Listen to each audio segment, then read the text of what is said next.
अच्छा सर, एक चीज जो आपसे पूछना है कि शिक्षा का मॉडल जो नहीं कर पाए, आपके दिमाग में ऐसा कौन सा मॉडल है शिक्षा का जिसके माध्यम से यह पूरी व्यवस्था को बदली जा सके?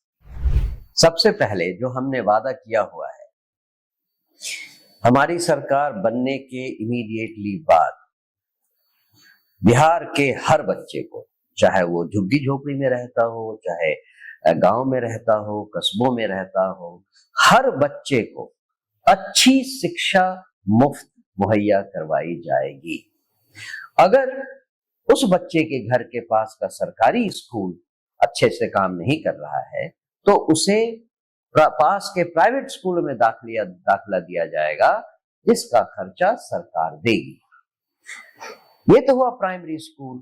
उसी तरह से प्राइमरी स्कूल की ही बात अगर करें आगे, तो जन स्वराज की सरकार हर साल हर प्रखंड में एक ऐसा विद्यालय शुरू करेगी जो नेतरहाट विद्यालय के स्टैंडर्ड का होगा। नेतरहाट केवल एक स्टैंडर्ड है जहां अच्छी शिक्षा मिलती थी।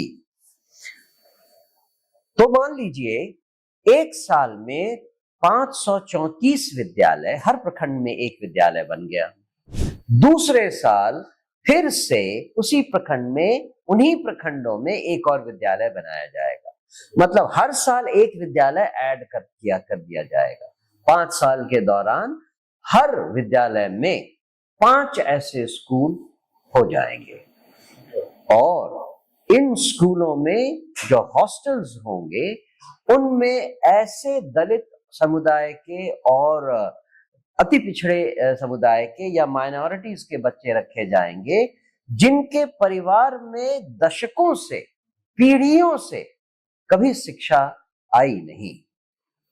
होता यह है आज कि आप किसी भी दलित के बच्चे को गांव में स्कूल में डाल दें, उसे कपड़े दे दें, स्कूल का बस्ता दे दें, किताब कॉपी दे दें, वो एक दिन पढ़ा, खाना वाना खाया, एक दिन पढ़ा, वापस आया, घर आकर दूसरे दिन न तो उसका ड्रेस पहनने लायक होता है, न उसकी कॉपी किताब बची रहती है, क्योंकि घर में पढ़ाई का वातावरण रहा ही नहीं।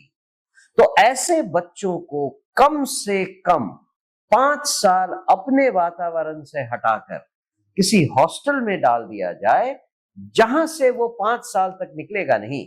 उसके माता पिता उससे मिलना हो तो माता पिता को वहां लाकर ले जाया जाएगा, मिलकर वो वापस आएंगे।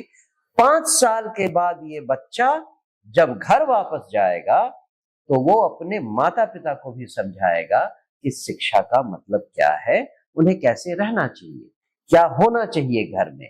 घर की पूरी व्यवस्था बदल जाएगी और इससे समाज में जो बदलाव आएगा वो अकल्पनीय है।